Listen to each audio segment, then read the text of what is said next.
In this last segment, we want to talk about two things.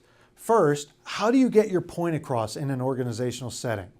And the last thing we want to talk about is how do you utilize technology to communicate as effectively as possible?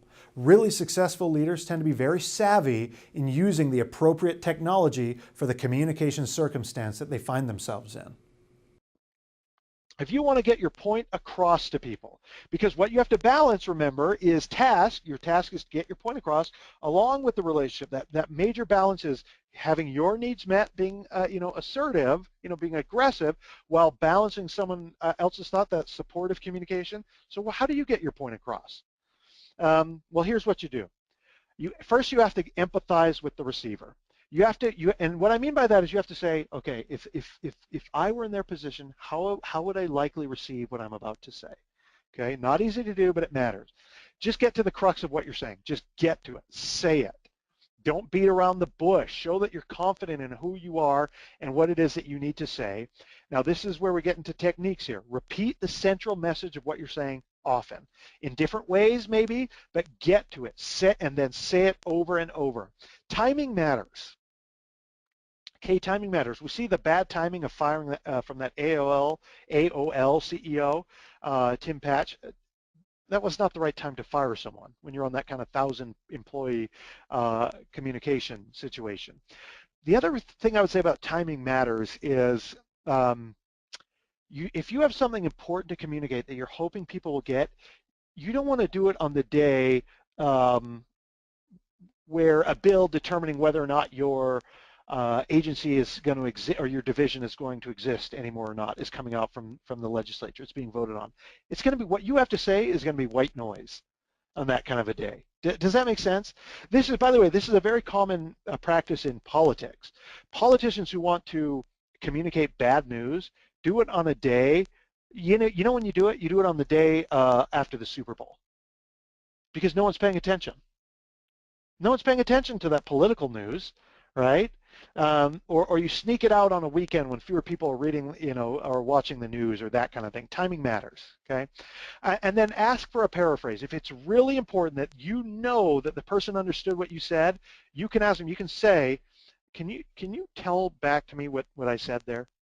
Okay, I want to hear it. Now, I wouldn't use that always because it can be kind of frustrating to people, but anyway, there are times when it may be useful. Okay. So one of the last things, I need to get us out of here for this webinar. I don't want to go over time here, but want to look at this Dilbert as I tell you about this last thing that we want to talk about. And you and I trying to communicate balance here, I said one of the things we have to balance is efficiency with context.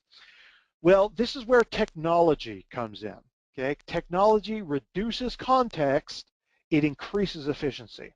There are times where it is appropriate that you and I take advantage of technology, and there are times when we need to communicate effectively in spite of technology. Okay, so let's talk about. By the way, I love this Dilbert because I think it's spot on. But let's talk about communicating with technology. Okay.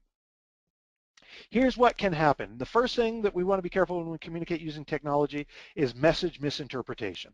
Okay, we have all had this experience where someone misunderstood because there's no context, there's no tone, there's no nonverbal communication to read, and so it's all based on literal communication, it's all based on word choice, and it just comes out wrong where feelings are hurt, and there's just message misinterpretation. High probability of that happening. So because there is massive opportunity for message misinterpretation, communicating negative messages, if you can avoid it, should not happen electronically. If it can all be avoided, if it can at all be avoided, do not communicate something negative to someone electronically. Okay, that's important because there is that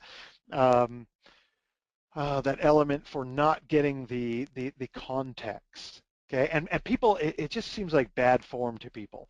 Mass firings or layoffs via email, that's why, you know what kids are doing today that is foreign to a lot of us? They're breaking up via text. So some of us are just like, that is just cowardly. That's not appropriate, right? The other thing I would say is we want to be careful. As efficient as technology has made communication, in one sense, it's almost made it so efficient that you and I have information overload. So if you want something to really get someone's attention and they get 200 emails a day, you don't want to be one of the 200. Go to their office and talk to them, okay? Let me skip down here and go to privacy concerns. No email is private, okay? It's always, it's a permanent record. The other thing I would say that can happen with electronic communication, a trap we can all fall into, is something called flaming. And maybe you could call it trolling if you want to, but what flaming is, people who communicate electronically communicate differently and more aggressively and more inflammatorily, if that's a word, using more inflammatory language than they would be willing to do to someone face to face. So I'm much more likely to tell you that that idea is stupid and blah, blah, blah, and be rude about it electronically than I would to someone's face. And if you don't believe me, go read the comments section of any newspaper article. People don't talk that way. If they were standing in a room, they would not talk to each other that way. But because they are hidden behind this electronic wall, they sometimes use flaming language.